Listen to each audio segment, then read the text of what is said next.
Nothing ordinary about that. Stop it. Seeking his own jest. Let me try that again. Where had they... No, what? So we were talking January, obviously. Don't judge me much. Invites people to anonymously to learn how to talk. Do your homework, Audrey. As if. I'm going to start this one over. Okay.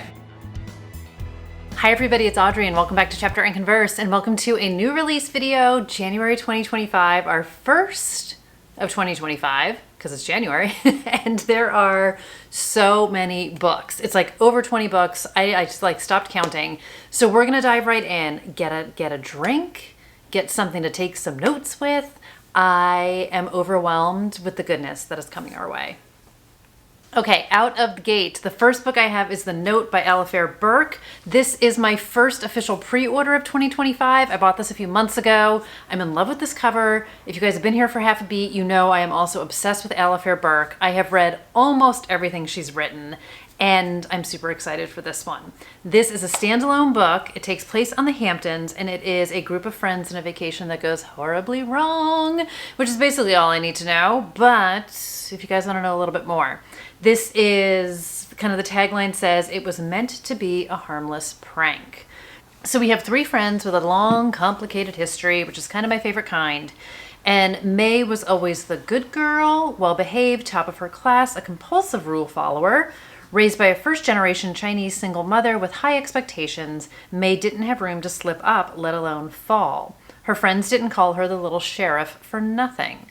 But even good girls have secrets and regrets. So she has her best friends, Lauren and Kelsey, and they have a bond that was forged, it says, when they were just 12 years old. Now the three friends have reunited for the first time in years for a few days of sun and fun, which in a thriller, you know, it's not going to happen.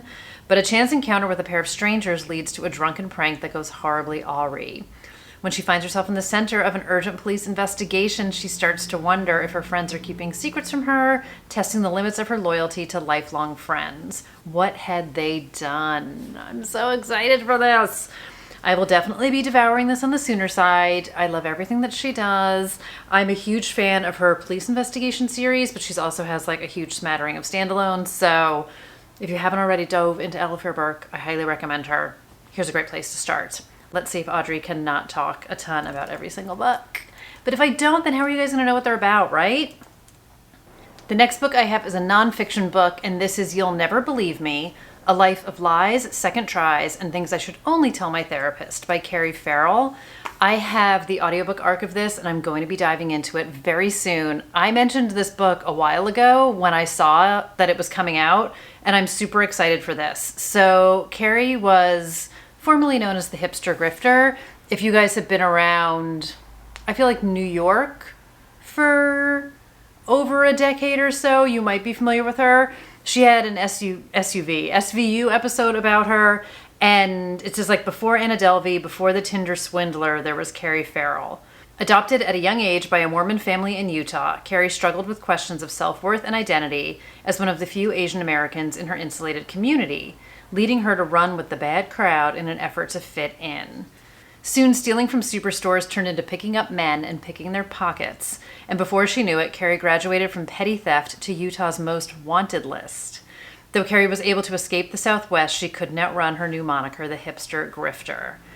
So she became kind of famous within certain circles, and she also found herself in a heap of trouble, jail time, riots, bad checks, and an explosion of internet infamy and fetishization put her name in the spotlight. Beyond the gossip and gawker posts, there's a side to Carrie the media never saw until now. So when I mentioned this, I actually worked with Carrie at a corporate job like a decade or so ago. I didn't know anything about any of this. And she was the hipster grifter before I met her, but I didn't know anything about it. But I wound up finding out about it afterwards.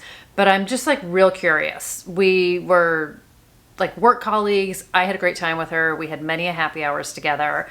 And I'm super excited to read this. So stay tuned because I'm going to be talking about this one also on the sooner side. Very excited about the arc of this one. And then the last book I have for the 7th is The 3 Lives of Kate K by Katie Fagan. It's a lot of Kates. The blurb on this grabbed my attention. It is pitched as The Seven Husbands of Evelyn Hugo meets First Lie Wins. Love. It's a debut. It's about an elusive best-selling author, love, who decides to finally confess her true identity after years of hiding from her past. So I believe this is written as a memoir, and it's going to have like a non-fiction vibe to it, even though it's a fiction book. So I'm finding this very exciting. So it says, Kate Kay knows how to craft a story. As the creator of a best-selling book trilogy that struck box office gold as a film series, she's one of the most successful authors of her generation. The thing is, Kate Kay doesn't really exist. She's never attended author events or granted any interviews. Her real identity has been a closely guarded secret until now. As a young adult, she and her best friend Amanda dreamed of escaping their difficult homes and moving to California to become movie stars. But the day before their grand adventure, a tragedy shattered their dreams, and Kate has been on the run ever since, taking on different names and charting a new future. But after a shocking revelation, Kate understands that returning home is the only way she'll be a whole person again. I'm intrigued. You guys know I love a book about a writer. I'm such a sucker for all of these things. I love Evelyn Hugo. I loved First Lie Wins. And I'm excited to read this. And again, like the storytelling, I always hate the word device, but like written like a memoir just sounds really exciting to me. So debut author, all the things, sign me up. Okay, next book I have is Beautiful Ugly by Alice Feeney. If you watched my December new releases, you would have seen me talk about this and a few other books that are coming out in January that I was like super excited about. This was one of them. So when I did my December video, I had not yet read this. I have since read this and I loved it. I will talk about this in more detail in my full like next reading wrap-up video that's coming out. But I'm also a huge fan of Alice Feeney. I've read almost all of her books.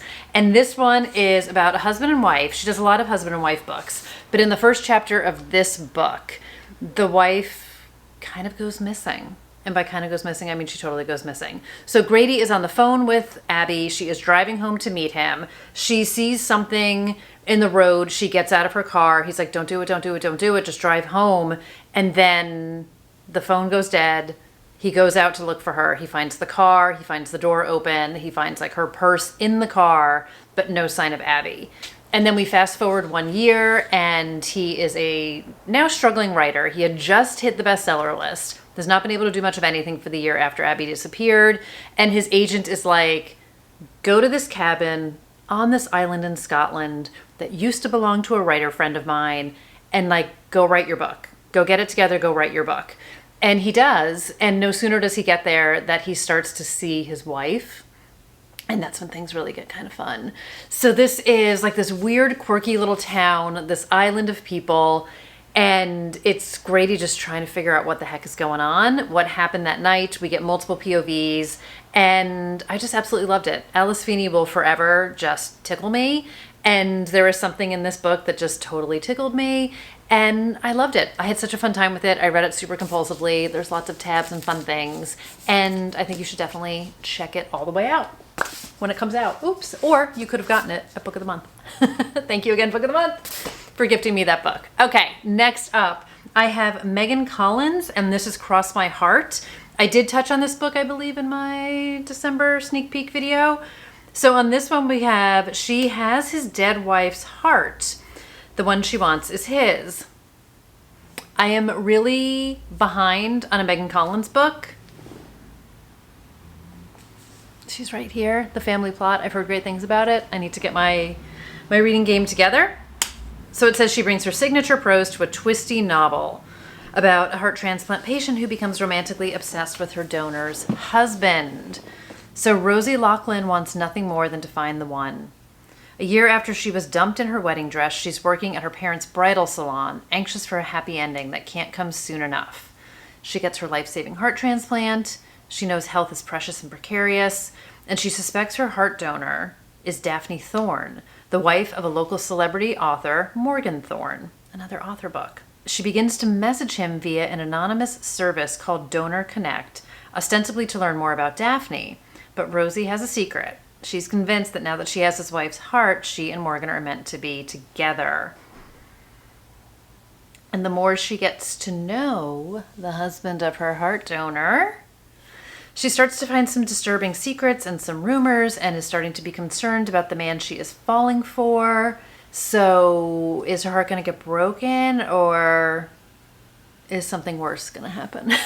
I don't know. We'll find out when I read it, but I'm excited for this one. Also loving this like purple hot pink cover situation we have going on here. Love it.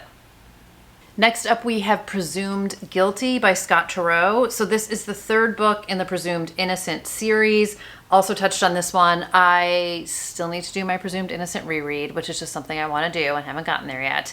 So super sketchy on the details of this one. I don't know if it spoils anything from book 2, but the high level overview was like Rusty's son gets in trouble in this one, and he's going to need to probably help his kid out. So Rusty was the main character in book number 1. He was accused of murdering his lover who worked at the DA's office in Chicago with him, and he is on trial for her murder, and it's an absolutely outstanding book.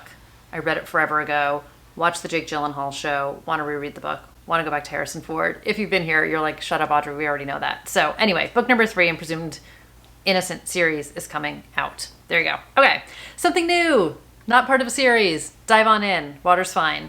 This is The Favorites by Lane Fargo. If I see one more glowing review that makes me ooze with jealousy online, I don't know what I'm going to do with myself, but I'm seeing Steph and Kate rave all about this, and I'm super excited for it. So They Never Learn is still by far one of my favorite books. Serial killer, dark academia, all the things. And in this one, as you can tell by the cover, we've got some dancers going on here.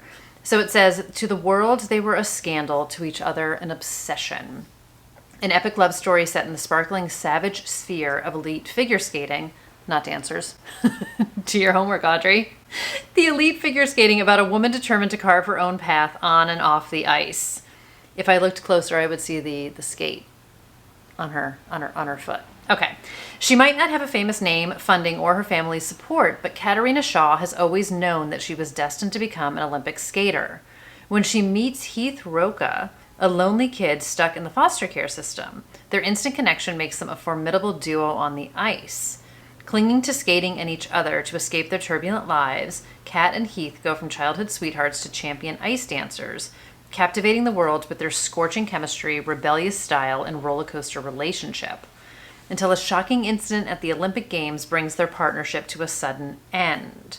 Fast forward 10 years, it is the anniversary of their final skate, and an unauthorized documentary reignites the public obsession with them, claiming to uncover the quote-unquote real story through interviews with their closest friends and fiercest rivals. Kat wants nothing to do with the documentary, but she can't stand the thought of someone else defining her legacy either.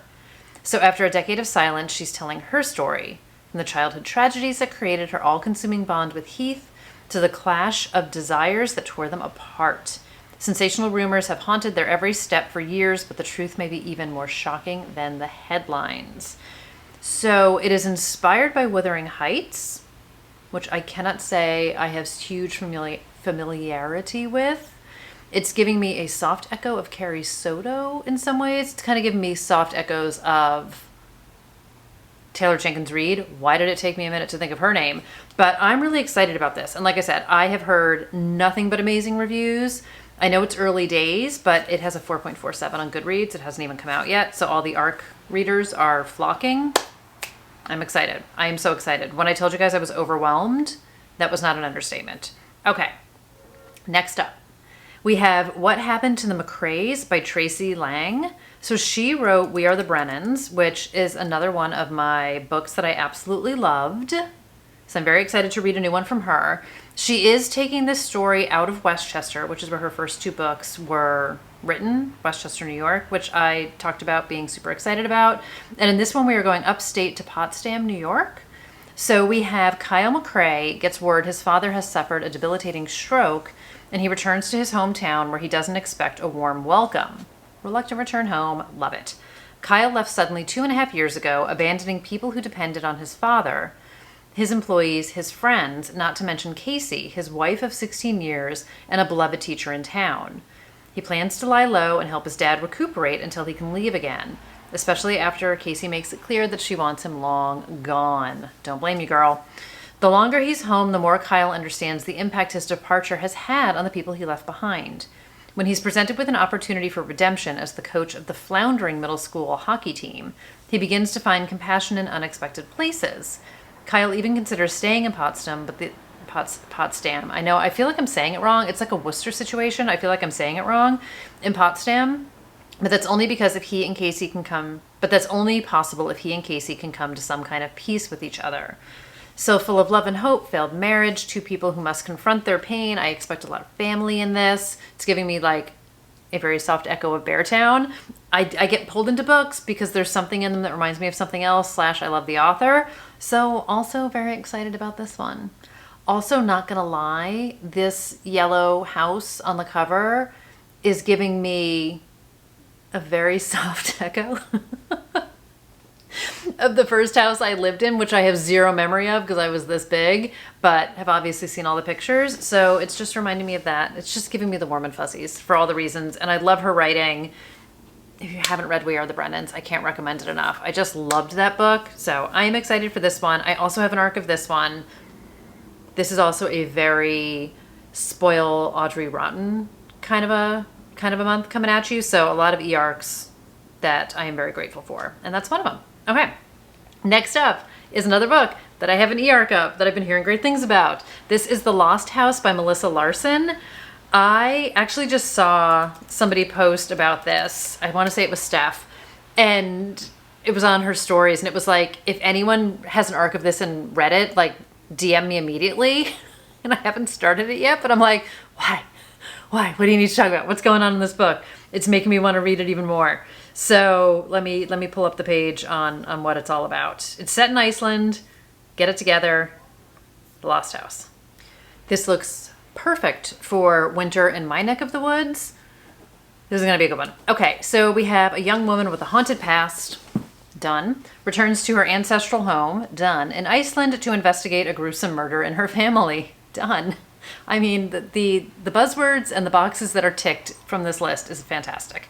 So 40 years ago, a young woman and her infant daughter were found buried in the cold Icelandic snow, lying together as peacefully as though they were sleeping.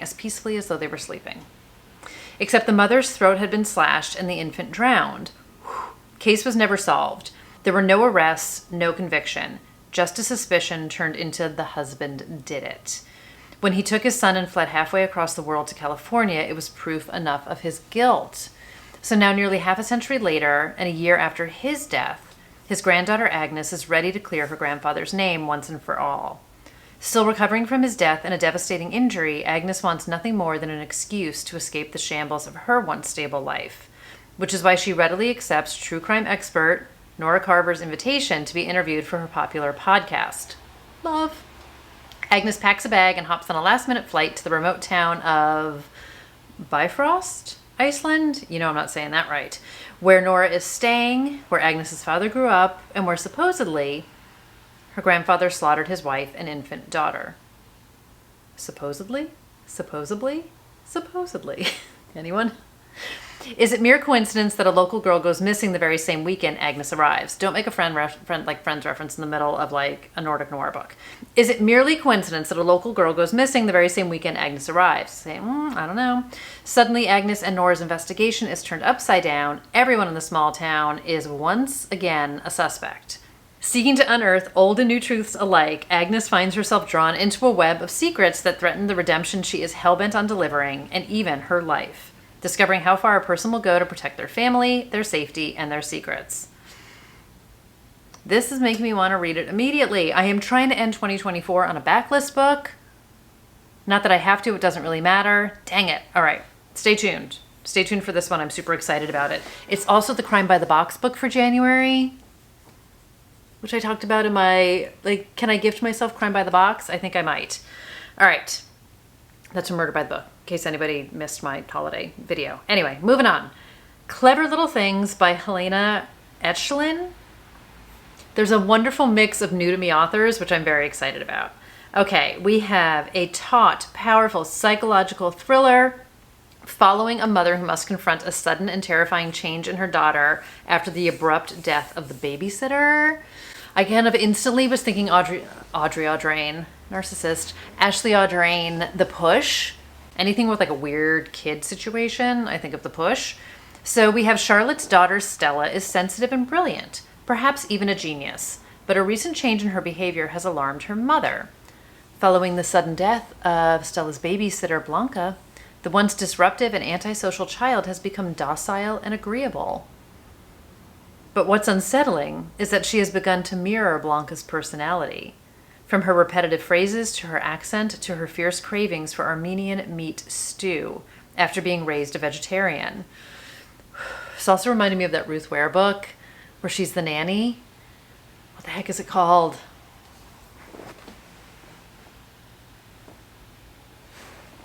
The Turn of the Key? I don't know, weird kids kind of intrigue me. So Charlotte is pregnant with her second child and depleted and sick with the pregnancy, and she is convinced that Blanca herself is somehow responsible for Stella's transformation. But how could Blanca, who's dead, still be entwined in their life? Great question, Charlotte. Has Blanca somehow possessed Stella? Has Stella become Blanca? As Charlotte becomes increasingly obsessed, she is sure that only she can save her daughter, even though it's soon clear that her husband believes it's all in her head. So the not believing women, the crazy pregnant lady, it definitely is reminding me of The Push a bit. The first child and the second child, I don't even know. I don't even know what's happening here. I don't know if there's going to be a natural explanation for this. The meat stew, I can't even. How did she die? Stella, what did you do? I don't know. I'm super intrigued. Super intrigued. It's going to be a great year, you guys. It's going to be a great year. All right. Cruising into another thriller and another debut. This is The Business Trip by Jessie Garcia. Also have an arc of this one. Also very excited about it. So Stephanie and Jasmine have nothing and everything in common. The two women don't know each other but are on the same plane. Stephanie is on a business trip and Jasmine is fleeing an abusive relationship. After a few days, they text their friends the same exact message about the same exact man. The message is becoming stranger and more erratic. What? And then the two women vanish. The texts go silent, the red flags go up, and the panic sets in. When Stephanie and Jasmine are each declared missing and in danger, it begs the questions. Who is Trent McCarthy? What did he do to these women? Or what did they do to him? So, kind of, sort of, not really like Last Flight by Julie Clark. Kind of maybe hopefully reeks of revenge. And it says it takes you on a descent into the depths of a mastermind manipulator. But who's playing who? I don't know, but I want to find out. So I've also seen some early people who have had arcs reviewing this one and giving it all the thumbs up. I'm very intrigued. I'm very intrigued. Not that I have fantasies about like meeting a stranger on a plane and like doing really bad things, but I was intrigued by people who like make a connection on a plane. I have never. Don't even try and talk to me. I can't. Okay. Now I think we're going to move into something a little bit lighter, despite the title of it. Serial Killer's Guide to Marriage. This is by Asia McCae. I am making a slight judgment based on the cover, thinking maybe there's like a dark comedy levity to this.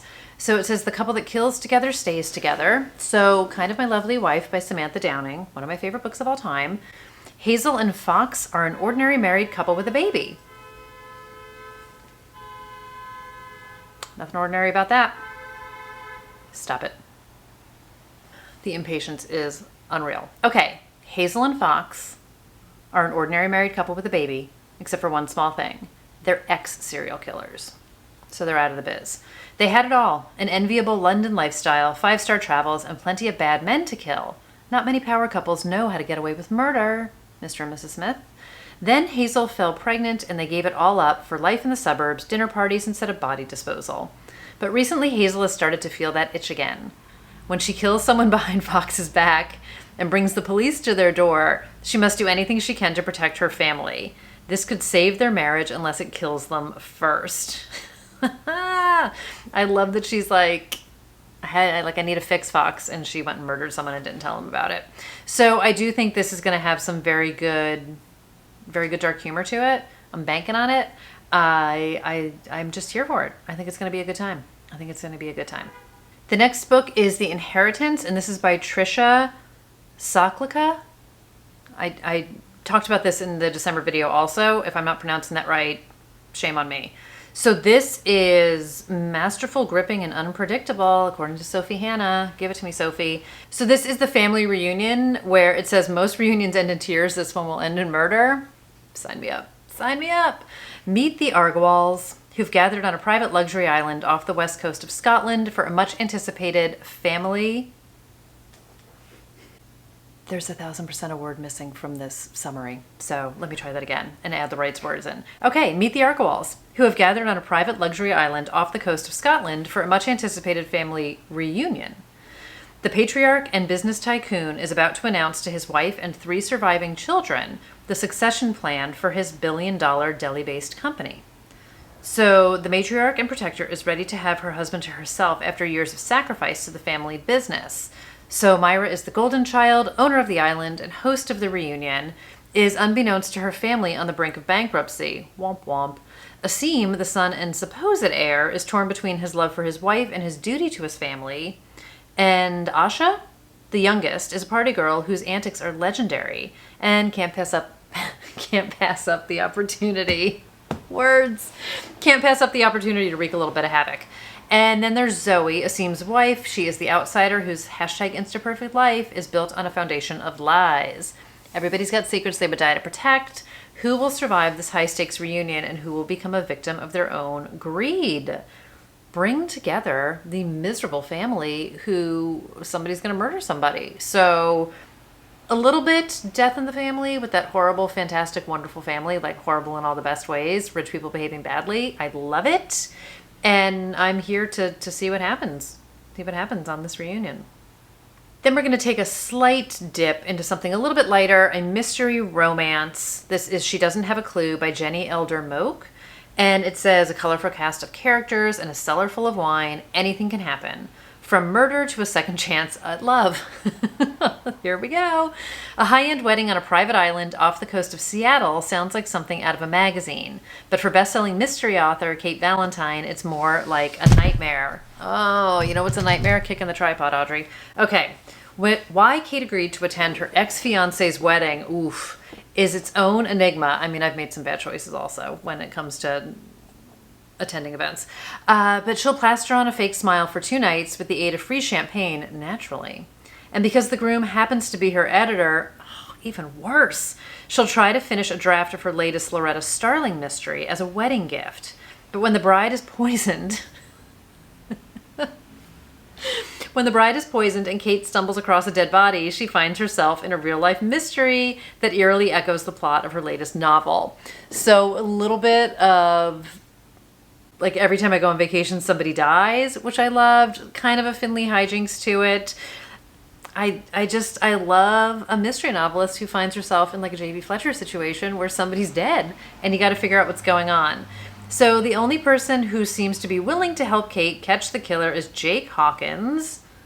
Fantastic name. AKA the Hotstralian. Fantastic nickname. AKA Kate's biggest romantic regret. This is one heck of a wedding, girl. As the wine flows and the weather threatens to hold every guest hostage, love it, bitter resentments and long-held grudges surface amongst the colorful crowd. Anyone could be capable of murder, it seems. What would Loretta do? Unfortunately, Kate doesn't have a clue. I think this is going to be brilliant fun. Love it. I love the Hotstralian. I feel like that's the kind of nickname my friends and I would have come up with. Okay. Every once in a while, you know, I need some levity. And there was some of it. Okay, next up, I also have an arc of this one. I requested an arc of She Doesn't Have a Clue, so stay tuned. But I do have an arc of this one, which is Loose Lips by Kemper Donovan. This is number 2 in a series. I totally have number 1 in the series and haven't read it yet. Don't judge me much. The first book is called The Busybody. I will get there. He is the podcast host of All About Agatha, which I have talked about, I feel like not in a minute, but I really enjoy that podcast. So all things Agatha Christie, great author interviews, super in-depth coverage, love it. So I'm going to read this a little bit because I don't want to read too much since it is the second in a series, but this is pitched as Knives Out meets High Seas Intrigue on a literary cruise to nowhere in this intelligent, wildly funny, locked room mystery for fans of Richard Osman, Anthony Horowitz, Nina Prose, and Agatha Christie. And it says, those who can do, those who can't teach. So goes the adage. But sometimes even a first-rate ghostwriter and successful mystery author needs to make a buck, even if that means setting foot on a cruise ship, something she vowed she'd never do. To top it off, the quote, Get Lit cruise is being organized by Peyton Garrett, a very popular best-selling author, and the ghostwriter's longtime frenemy from back in their MFA days. So I'm going to guess that somebody is going to be found dead. They're all on a boat together. Somebody here had to do it. And we're going to figure out what the what is. That's what's going on here. So this is the Ghostwriter Mystery Series. So just a quick glimpse at book number 1, The Busybody. It says, it's a dream assignment. Former Senator Dorothy Gibson, aka That Woman, is the most talked about person in the country right now, though largely for the wrong reasons. As an independent candidate for the President of the United States, Dorothy split the vote and is being blamed for the shocking result. After her very public defeat, she's retreated to her home in rural Maine, inviting her ghostwriter to join her. So while up in Maine, the neighbor dies, and Dorothy and her ghostwriter start to investigate it, and I think it's just great fun. So he is just super smart. He knows all the things about Agatha Christie and writing a great mystery. He just, I don't want to say it was just, I just listened to an interview he did with Maureen Johnson, which turned me on to a whole other book. So stay tuned for that. But big fan of his podcast, and I'm going to read his books. Next book is a total 180 from that one, and this is a nonfiction book. This is called Dare I Say It by Naomi Watts. Everything I Wish I'd Known About Menopause. I am here for all the books. I'm here for all the books. If you want to learn, you have to do the research yourself. Gen X, trying to navigate her way. So this is a frank, funny, and informative guide to menopause and aging by beloved actress Naomi Watts. And it says she's one of the leading voices in menopause awareness. So at 36, she had just completed filming King Kong and was trying to start a family when she was told she was on the brink of menopause. So that can happen. Early days. It is estimated that 75 million women in the United States are currently dealing with menopause symptoms. I would also bundle in, I don't know what the perimenopause numbers are, but like, if you know, you know. And the very word menopause continues to be associated with stigma and confusion. With so little information, many women feel unprepared, ashamed, and deeply alone when the time comes. This is the book Naomi Watts wishes she had when she first started experiencing symptoms. Like sitting down over coffee and having an intimate chat with your girlfriend, Dare I Say It blends funny and poignant stories from Naomi and her friends with advice from doctors, hormone experts, and nutritionists to take the secrecy and shame out of menopause and aging. Answering questions such as, what is hormone therapy? Will I ever sleep again? Will I get myself back? Where's my libido? Do I need 18 serums for my aging skin? Whose body is this anyway? Who am I now? And on it goes. So she tackles physical and emotional challenges we encounter as we age. I'm intrigued. Good for her. Good for people putting a voice to it and researched, medically backed information. It's hard to get good information out there, you guys. It really, really is. I was excited when I saw this one. Okay. For those of you who are here for the thrillers, don't worry about it. We're back at it. Okay. Alison Galen has a new book coming out. I am a longtime fan of hers. I apparently don't know how to spell her name. Hold please. I can't do two things at once. Her book is called We Are Watching. And this is about a single mother desperate to protect her family as they become targets of a group of violent conspiracy theorists. Dun, dun, dun. Meg Russo was behind the wheel when it happened. She and her husband Justin were driving their daughter Lily to Ithaca, the family celebrating the 18-year-old music prodigy's future. Then, Ithaca College, driving her to college. Then a car sidled up beside them, the young men inside behaving erratically. The Russo's car went off the road and Justin didn't survive the accident. So now it's 4 months later and Meg is trying to distract herself from her very understandable grief, reopening her small local bookstore. But soon after returning to work, bizarre messages and visitors begin to arrive, with strangers threatening Meg and vandalizing the store. They are obsessed with a young adult novel called The Prophecy, which was published 20 years earlier. An online group of believers are convinced the book predicted a plague, and social media posts link it to Satanism. People are sure it heralds the apocalypse. These conspiracy theorists vow to seek revenge on its author, Meg.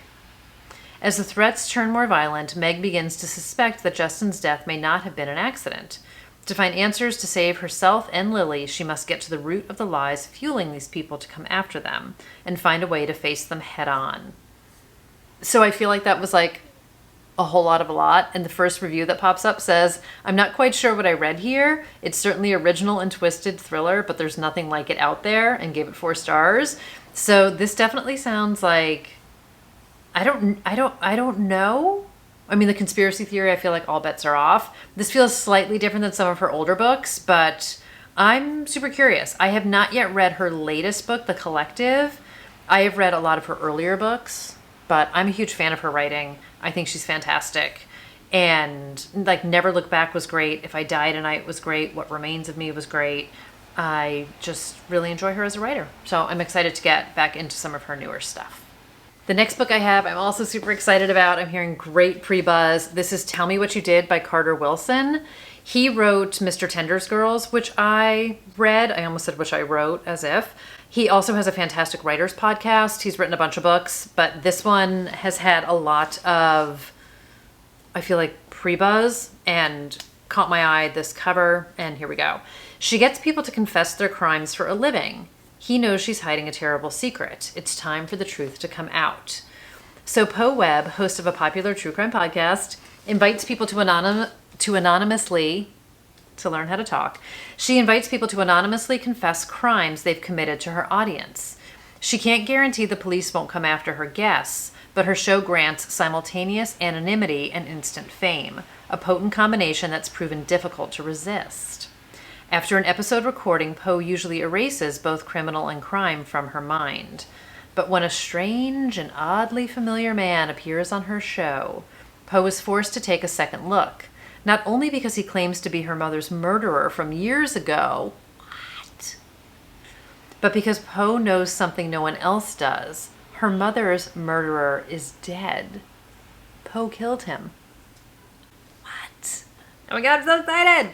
This sounds like so much fun. So much fun. Every once in a while, a book just like, it grabs all the things. I've seen a lot of 5-star reviews for this one. So get it, Carter. Get it, man. I'm excited for this one. I love it's like the Ashley Winstead Midnight is the Darkest Hour. Like the first page of the book, they find the skull in the swamp. And she's like, I think I know who that is because I'm pretty sure I put him there. So yeah, love it. Love it, love it, love it. Also see that this book has a Goodreads giveaway, which I am entering as I do this. Okay, on to the next book. Taking you along for the entire ride. All right, we've got a bunch more to go. Next up, by John McMahon. This is Head Cases. This feels like a smidge outside my wheelhouse, maybe. This follows an enigmatic group of FBI agents, I can't say that word, as they hunt down a murderer seeking his own justice in this electrifying and commercial series debut. That's kind of a funny way to pitch it. All right, Gardner Camden is a walking analytic brain. No, Gardner... I've been filming for half a minute. Gardner Camden is a walking analytical brain with an affinity for riddles, puzzles, and codes.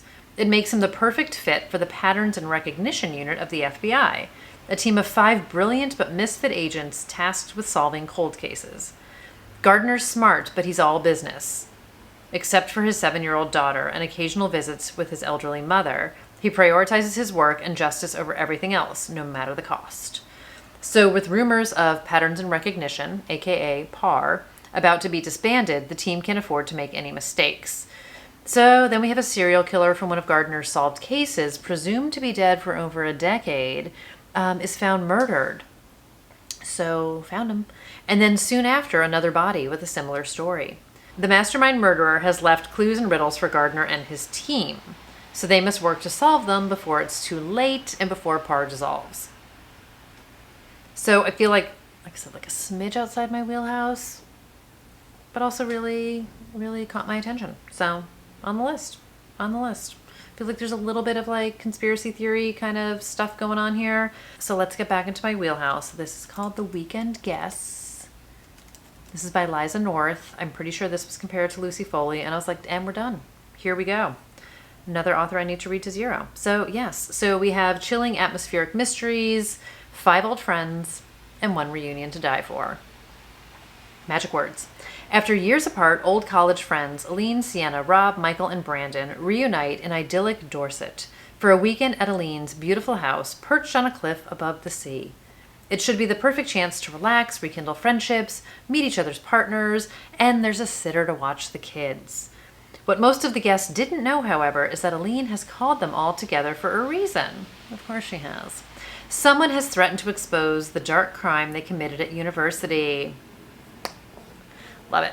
Long ago, these old friends swore one another to silence and have never spoken of the deed since. But now, menacing postcards have begun to appear, and Aline is convinced it's one of them turning on the rest. Wow. I love a reunion weekend. I'm going to guess lies, secrets, hopefully some murder is going to go down. I don't know what they did in the past. I don't know who was torturing them in the present. I love this cover as well, and I will be tuning in to find out. I love everything about this. I've said it before and I'll say it again. I have a wheelhouse and this is in it. All right. Next up is called Dead Money by Jacob Kerr. This is another new to me. Let me double check. I feel like he's maybe a debut author. He appears to be a debut author. So we have Don't Call Me a Fixer. This isn't HBO. In her job as the unofficial problem solver for Silicon Valley's most I'm going to start this one over. Okay, the tagline says, "Don't call me a fixer, this isn't HBO." In her job as unofficial problem solver for Silicon Valley's most ruthless venture capitalist, Mackenzie Clyde's gotten used to playing for high stakes, even if none of those tech bro millions she's so good at wrangling ever makes it into her pockets. But this time she's in way over her head, or so it seems. The lightning rod CEO of tech's hottest startup has just been murdered, leaving behind billions in dead money frozen in his will. As the company's chief investor, Mackenzie's boss has a fortune on the line, and with the police treading water, it's up to Mackenzie to step up and resolve things fast. Except that Mackenzie's used to being underestimated. No, I skipped ahead. Mackenzie's a lawyer, not a detective, cracking this fiendishly clever killing with its list of suspects that reads like a who's who of Valley Power players should be way out of her league. Except that Mackenzie's used to being underestimated. In fact, she's counting on it. Because the way she sees it, this isn't an investigation, it's an opportunity, and she'll do anything to seize it. Anything at all. So kind of the blurb on this says, jaw-dropping twists and a wily outsider heroine you can't help rooting for. So Jacob Kerr, who is the author, is a longtime insider, is also a dead-on snapshot of the Valley's rich and famous, and a glimpse at the darkness lurking behind the tech world's cheery facade. I feel like I read that I don't know if he was one of the founders of Airbnb or had something to do with Airbnb. Google it. He is a lawyer and communications executive working in tech. He was one of the first employees at Airbnb and spent over a decade shepherding the company from tiny startup into global phenomenon. Go, Jacob, go. I'm excited for this one. Also a giveaway on Goodreads for this one. This should all still be live by the time you guys see this because it's not like I'm filming this 10 weeks in advance. Okay. Next book I have is The Romantic Tragedies of a Drama King. This is by Harry Trevledwin. Help me here. This was originally supposed to come out in February, I believe, and now it's coming out in January, which, I mean, don't quote me, but if this is going to be a book club book, that would be why. I learned somewhere along the way that if you see pub dates change, sometimes it's because they're getting aligned with different book clubs, things. So I don't know. If I'm right, yay. If I'm wrong, what do I know? I don't know anything. Okay, so this is a hilarious rom-com about finding your first love when your personality might be too big for the world around you. Patch Simmons has decided that this is the year he will get a boyfriend, so it's goodbye to his French pen pal Jean-Pierre and hello to the world. Unfortunately, the only other out boys in his school year are dating each other, so finding a boyfriend isn't going to be easy, until fate finally intervenes and 2 new mysterious boys join the drama club. Peter, who's just moved from New York, very chic, and his best friend Sam. Patch is confident that one of them, although either of them will do, will be his first boyfriend. So armed with his single mom's outdated self-help books, his over-supportive best friend Jean, and an alarming level of self-confidence, Patch is confident that this mission will be a complete success. Whether or not they actually like boys or him is a problem for later. So it says heartfelt, laugh-out-loud comedy from the rising star Harry Trevledwyn. A story about boldly being yourself, going for what you want, but never losing sight of who truly has your back. This just feels like feel-good fun. I'm very excited for this. It looks like a good time. I love the whole like, we'll figure it out later. Somebody's going to be my boyfriend. You just don't know it yet. And then the last book I have is called Trust Issues. This is by Elizabeth McCullough-Kean and Greg Wands, aka E.G. Scott, being published under their full independent names. I am very excited about this. I heard them talk about this book on an episode of Imposter Syndrome, where they teased they were doing like a brother-sister story. I very much enjoy them. I very much need to catch up on their books. I'm very excited to have an e-arc of this one. And it is equal parts murder, mystery, and suspense, delving into the mind of a serial manipulator. I love it. Who brings together a brother and sister looking to avenge the death of their mother and take back their sizable inheritance. It's all the things and then the things. Hazel and Kagan Bailey aren't on the best of terms when they're informed of their mother's untimely death and mysterious circumstances. Love a mysterious circumstance. When they reach out to their stepfather, a man they both aren't fans of, they're struck by his overwrought performance of grief. It's obvious he's putting on an act.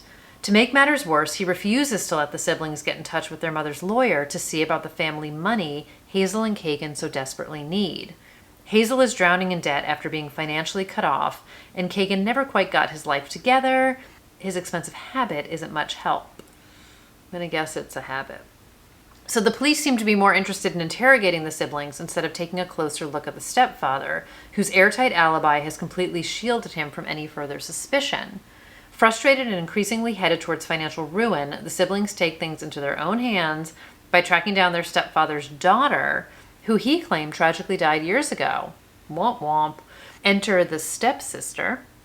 So Ava is unlike anyone they've ever met before, an effortlessly gorgeous cyber genius with the psychological scars of being raised by a con man. So both of the siblings are smitten with Ava, and the trio are gonna solve some crimes, is I think what's gonna happen here. I don't know if what's happening here is more than I want to know. This is always the tricky part. Too much, not enough, need to know something.